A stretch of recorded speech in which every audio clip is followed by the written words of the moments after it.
Hey, this is Stephen Platinum, your friend in wrestling with Platinum and his 9-course WrestleFeast. It's actually 10 courses tonight. We'll call it 9 courses.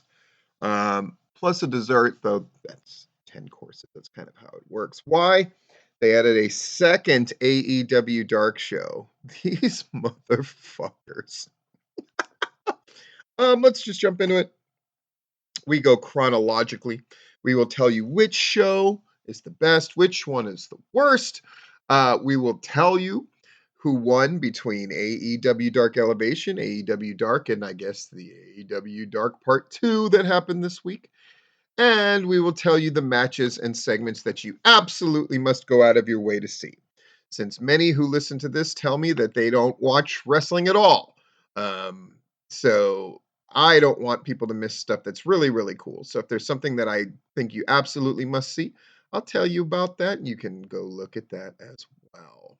First match on AEW Dark Elevation, which lately has been getting its butt kicked by Dark, is Bobby Fish against Robert Anthony. Robert Anthony's been here a bunch of times before. This is a foregone conclusion match.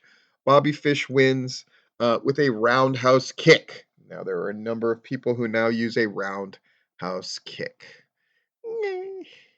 Second match, we're slowly moving the Joshi women out.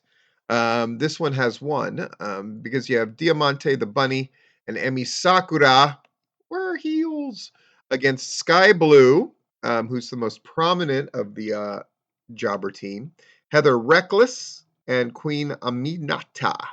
6-woman tag match. It's actually pretty good here, I think. At the end of the day, they're determined to give Bunny this pin, and so Bunny eventually gets it. Has to fight for it, has to work with it. It's all right. It's all right. Scorpio Sky's there with Dan Lambert against Stephen Wolf. I believe this is Stephen Wolf's first appearance. Sky wins with the TKO, a move I still hate for him. I just hate that is his finisher. Julia Hart against Ari Alexander. Ari Alexander, who's, I believe, another first-time appearance person. Julia Hart wins with the figure 4 headlock. I guess that's the best thing to call it. So, good deal. It's better than her weird split leg drop my cooch on you thing. So I'll take it. Fifth match, Dante Martin against Aaron Solo. Closest thing to a competitive match that they've had on the show yet. They have a bit of a back and forth, but Aaron Solo is kind of the king of putting people over now. And it happens yet again. Dante wins with the nosedive, and that massive push continues. The Acclaimed and the Gun Club, in this case the Kids, versus Matt Sydal, Lee Moriarty, Lee Johnson, and Brock Anderson. Whole lot going on in this match. They cover the less experienced guys very well in the course of this match. And Austin Gunn rolls Lee Johnson up with a handful of tights. It's a rare finish for AEW. I'm glad that they kind of buried this finish on AEW Dark Elevation. But the right team went over, methinks. Best Friends with Chris Statlander against the Chaos Project. Chaos Project is here to lose, and that's exactly what they do. The Best Friends hug to close the show. It's all right, I guess it's all right. Raw. Raw was pretty bad. Pretty bad. So, what are the highlights before we really dive into the show? Lita's here challenging Becky Lynch in a really awkward fight that ended with Becky Lynch taking not only a twist of fate, but the moonsault, which I didn't know Lita could deliver, but most certainly did. Quiz Bowl was awesome. Go out of your way to see it. Some people didn't like it. I thought the Quiz Bowl really worked. And it's the kind of segment I would want to hate the WWE doing, but good is good. Street Profits against Alpha Academy. Not terrible.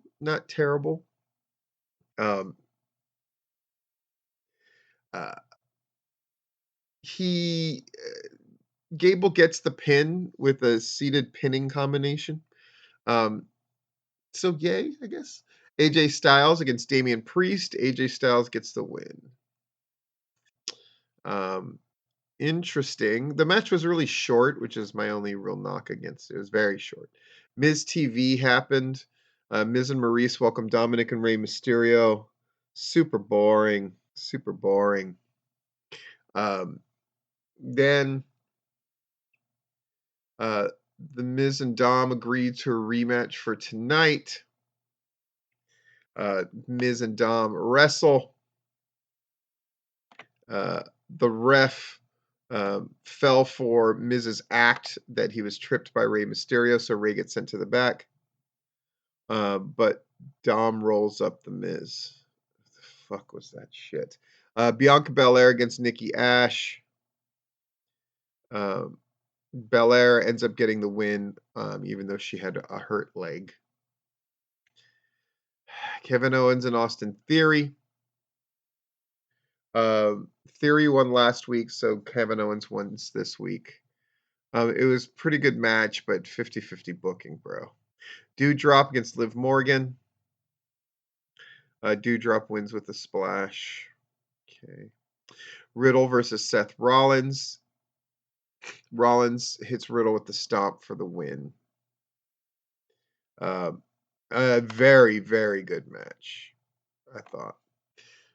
So that was Raw. AEW Dark, the first one this week. Not to be confused with Dark Elevation, which happened on Monday. How many matches happened on this bad boy? A decent amount, 9 matches, which begs the question, why do they have fucking extra 4? 7 plus 9 is 16. That means they had 20 matches happening on some version of AEW Dark or Dark Elevation. Whew. Julia Hart against Kelsey Heather. Hart wins with a figure 4 headlock again. So we're piling up wins for Hart so we can get her above the 500 mark. Right now, she's 11-11. Powerhouse Hobbs against Gus De La Vega. So Hobbs destroys him, beats him with a torture rack. Tony Schiavone tries to interview him, which is really cool that we have an interview thing. He puts Vega in another torture rack. Dante Martin drops Hobbs with a missile drop kick, a springboard one, of course, and a top rope plancha. And Dante is punching on him, but then Hobbs and Dante have to be separated by the referees. Really good setup and build up for their match coming up this week. Again, AEW Dark gets the better stuff. I don't know why, but it just happens that way. The Gun Club against Liam Gray and Adrian Alanis. Pretty much meat and potatoes here. Gun Club connects with the assisted blockbuster. Mercedes Martinez against Queen Aminata. We finally give Mercedes Martinez her first AEW win. And she does it with a Fisherman's Buster. That's probably a pretty reasonable finisher for her to use. Now, Anthony Ogogo against Tony Vincita, who's had 4 matches and certainly doesn't win his 5th one. Ogogo knocks him out with a massive right hand, which looks really good. And then he drapes a flag over him. So we're trying stuff out. That's a good way to do AEW Dark and Dark Elevation. Try some stuff out. Lee Moriarty against Anthony Henry, who's doing his 2nd match for AEW. It's great to see Anthony Henry. They really have a back and forth, knockdown, drag out comparatively. And Moriarty hits the flatliner and wins. Great stuff. Great to see Anthony Henry. Anna Jay, I just realized we haven't really had a must see, though Raw did have a couple of good matches, but we haven't had a must see yet. Anna Jay, Brody Lee Jr. there, hitting puberty early, thanks to Anna Jay, I'm sure. Casey Lennox. Anna Jay's got quite a good record, 24-11, by the way. Anna Jay makes Lennox tap out to the Queen Slayer. Makes sense. Fuego de Sol against Serpentico. They have a really great back and forth like you would want between these two if you're a longtime fan. And I most certainly am. Del Sol connects with the Tornado DDT on the floor. But then he plants him with the leaping double foot stomp. Yay. Wheeler Utah against Aaron Solo. They're really going at it in this 9th match. Really getting to show their stuff. Of course, Utah wins, right? Sorry. So Yuta uses the seat belt to pick up the victory. Afterwards, Nick Komoroto appears on the apron, clotheslines Yuta, gets him in position for a powerbomb. Orange Cassidy storms the ring. And he avoids a cheap shot from QT Marshall. And that's the end of that show. Pretty nondescript. Was it better than Elevation? Well, we still have one more Dark to determine out of which one of the three was the best. I would say Dark was slightly better than Elevation, but not as much as it usually is better by. This NXT, I was actually here. And I will say both of the tag team Dusty Rhodes Tag Team Classic semifinal matches were very, very good, and definitely both of them are borderline must-sees. Honestly, just really, really good matches. I'm gonna kind of go out of order because I'm going off of more impressions of what I remember from the show. All the talking segments were pretty meh. It was fun to see Wendy Chu against Tiffany Stratton. That Wendy Chu, I'm falling asleep shtick really played with the live crowd. I'm not sure how it came across on television. And apparently not a lot of other people are either because this was the lowest viewed NXT ever. In the same week, they had the lowest viewed Raw ever. Not a great week. And you know, Sci-Fi ain't USA Network, that's for damn sure. But Tiffany Stratton wins this match. With a springboard corkscrew splash, which looked really good. Wendy Chu did a great job with her here. Pete Dunne against Draco Anthony. Pretty good match. Bitter end on Draco by Pete Dunne to get the win. Tony D'Angelo tried to sneak attack him with a crowbar, and so Dunne cuts a promo, throws a bunch of weapons around, says we're going to do a steel cage match, and we're going to put all these weapons all over. Okay. Io Shirai and Zoe Stark are talking about the Dusty Classic. They need to find Shirai a partner because she's still injured, all this kind of stuff. LA Knight against Sangha. A lot of fun here. LA Knight wins with the huge neck breaker. Looks really good. Grayson Waller hits the ring to attack. Knight fights him off. Kenzie Mitchell's backstage with Duke Hudson, asking about Dante Chen. This is the most throwaway segment in the whole thing. Except for Hudson wishing Indy Hartwell good luck in next week's match for the NXT Women's Tag Titles. They promote that still to come, Braun Breaker and Santos Escobar are going to meet in the ring. And so they do. But the surprise is Dolph Ziggler comes out to a returning hero's welcome. And then eventually Tommaso Ciampa does as well. Bunch of beat 'em downs happen. And then when Braun is trying to go at it, he gets jumped by Legado del Fantasma and they put him down. So, interesting. They put him through that table. Go backstage to a pre-recorded promo from Kaylee Ray, who's warning Mandy Rose. That's going to be your main event. Saray versus Dakota Kai. Saray manages to win that match. It's funny that she does that whole schoolgirly geeky gimmick, but as soon as she comes towards the ring, it completely gets dropped, which means somebody somewhere knows that it's kind of bullshit gimmick. And boy, Dakota Kai is skinny in person, even more so. Kamala Hayes and Trick Williams are hanging out at the barbershop, blah, blah, blah. Indy Hartwell's backstage talking to Dexter Loomis, blah, blah, blah. All the little talking segments didn't work for me. The only vignette that really worked was strangely Josh Briggs and Brooks Jensen thing where they're trying to pick up the girls and it works. And then he gives him $8 to take so he can take her out for a movie so he can have the other girl alone to himself. And that got a huge pop from the live crowd. It really came across well. Briggs and Jensen really have a real charisma there, and it was a lot of fun. MSK happened against Malik Blade and Idris Enofe. Way better than I thought it would be. Really, really fantastic. Kaylee Ray against Mandy Rose. Kaylee Ray's the real deal, Holyfield. She's the best women's wrestler in NXT right now. Mandy Rose manages to win thanks to the interference from Dolan. And then Toxic Attraction standing tall. But, you know, they're holding Kaylee Ray up. because Rose is going to brain her with the bat, but music interrupts. Io Shirai lays everybody out. Shirai and Kaylee Ray are standing tall in the ring. So, very good showing for NXT overall, much better than they've been doing. We go to Wednesday night. That's Dynamite. This is your show of the week. It's just fantastic. That Hangman Page versus Lance Archer is a must-see. So the Keith Lee debut is a must-see against Isaiah Cassidy. AQA versus Jade Cargill went a little longer than I thought it would, but Jade Cargill is looking better and better. And AQA, I think she done got herself a deal. She did such a great job. That's my guess. Sarita Deeb's 5-minute rookie challenge is really funny and good. And the Inner Circle is kind of exploding before our eyes. The opening segment where MJF is celebrating his win, talks to Punk, says, you can have a tag match with FTR tonight, but you can't have Darby or Sting as your partner.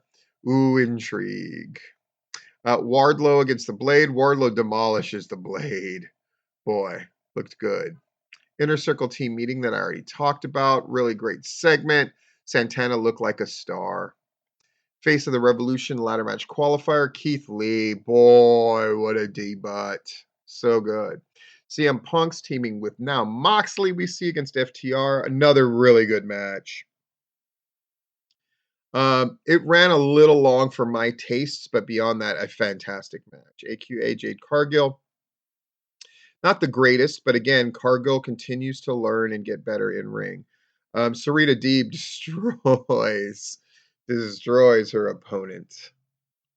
Then the Texas Death Match. Blood, mayhem, greatness, fantastic. And repainting Paige as a really, really, really tough babyface, maybe the toughest babyface champion in the game, is the only way they could have gone with it, and it was the right move, and it was fantastic. Impact Wrestling. Clap, clap, clap, clap, clap. Oh, no, we got to talk about the other AEW Dark. Yes, we do. Yes, we do. 4 matches. Aaron Solo, Sunny Kiss. Actually, pretty good match. Pretty good match. Aaron Solo wins with a pedigree. Makes me a little sad, but it was unexpected. Abaddon against Gia Scott. Gia Scott, it was her first match, and she gets crushed with the leg trap DDT after putting on all of Abaddon's scary stuff. Powerhouse Hobbs and Lee Johnson. Another bit of a back and forth match. It was great to see Powerhouse Hobbs have one of those. Wins with the torture rack. And then Dante Martin, Matt Sydal, Lee Moriarty against Private Party and The Blade in a 6-man match. A nice back and forth, and at the end of the day, Dante Martin looks like a star again, wins with the nosedive. The winner is the second Dark thing. It had as many or more competitive matches than the much longer AEW Dark Elevation or the traditional AEW Dark. Yeah, sad but true. Congratulations to the second extra AEW Dark. I don't imagine a lot of people watched it. Let's get to Thursday. That's Impact Wrestling.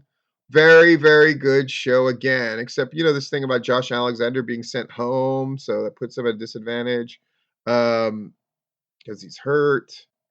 Big Con interrupts. It's just, Walking Weapon sent home and taking him out of the No Surrender pay-per-view match against Honor No More. Oh no!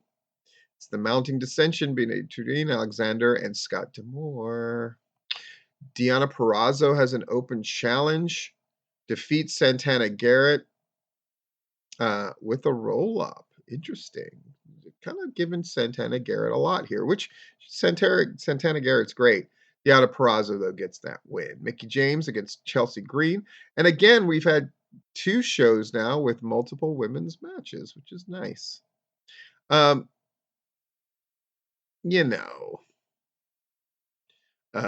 Steele's gets involved. Evans gets involved. Chelsea Green defeats Mickie James via disqualification, technically. Um, uh, I would guess that they're going to wrestle again in the future, and they didn't want to show too much. Bullet Club speaks. Um, so Tama Tonga's there talking that shit. He thanks Doc Gallows and Carl Anderson for leaving New Japan Pro Wrestling. Good brothers talk about themselves as they are wont to do.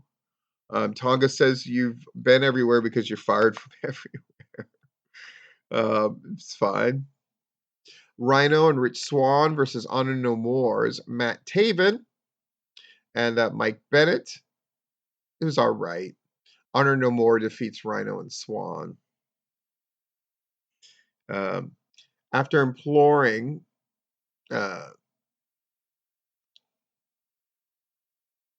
Steve Macklin really wants in this match, and eventually he wants in the match at the pay-per-view, and he gets on it. A no DQ match, Brian Myers against W. Morrissey. Really, really, really good. Moose attacks after the bell, though, and wraps a chair on Morrissey's head and bashes it with another chair, leaving him in a heap. Really great stuff, though. Another great Impact show. In fact, it had a chance to win this week if Dynamite wasn't so damn good. New Japan. Um, it was Hiroshi Tanahashi against Jay White, basically. It's from the 2019 New Beginning show in Osaka, I believe. Jay White wins. They've really, Jay White's now signed with AEW. Jay White's a big part of Impact, and they're really showcasing him on New Japan as well. Again, the new episode starts in March, so we're not there yet. SmackDown. Uh, yeah, yeah. Highlights. Um, you know, Goldberg, Roman Reigns, and setting up Sami Zayn against Shinsuke Nakamura for the Intercontinental title, and Charlotte Flair. Yeah. Um, Sonya Deville starts the show. Yeah. Naomi slaps Deville out to close this segment. These email is supposedly Vince McMahon's email. Boy, it went for forever. Kofi Kingston and Big E against Los Lotharios.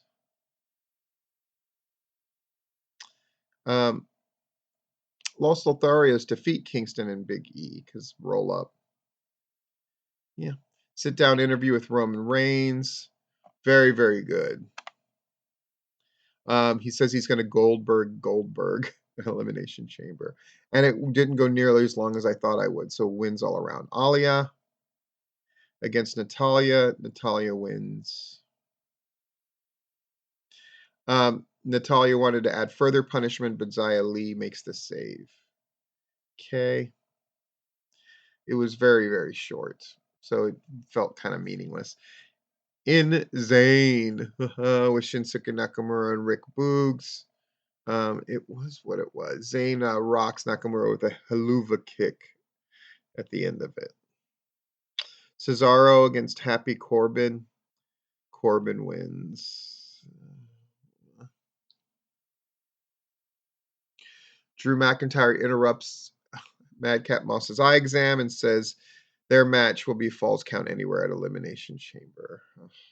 SmackDown Women's Championship, Naomi against Charlotte Flair. Flair wins in a very good match. Okay. And that's that show. Ugh. Not terrible. I guess your worst show is probably AEW Dark Elevation. Because it's certainly not Rampage. Rampage was very, very good. Very, very, very good. Young Bucks against Roppongi Vice in a longer than expected match. Really, really great match. Bucks win. Britt Baker against Robin Renegade. Right? Britt Baker kind of gives her more than I was expecting. And then wins by pinfall. with the frogs, well, with the stomp after a fisherman's neck breaker, and then Baker keeps attacking, is going to put her and does in her finisher, that lockjaw. Thunder Rosa comes to help, but Jamie Hayter and Mercedes Martinez helps Baker get the upper hand, and then they kind of conflict with each other. Interesting. Hook versus Blake Lee, and Hook looks really, really great, and he gets the win. And then Jurassic Express with the Gun Club. Jurassic Express wins, but a surprisingly good match and a really good showing by the Gun Club. So there you go. Your winning show is Dynamite. Your losing show is AEW Dark Elevation. I tend to give those shows with a grain of salt because they're YouTube shows. They don't matter much, but honestly, Raw wasn't completely horrible. SmackDown was okay, certainly better than it has been. Didn't feel right to punish any of the major shows.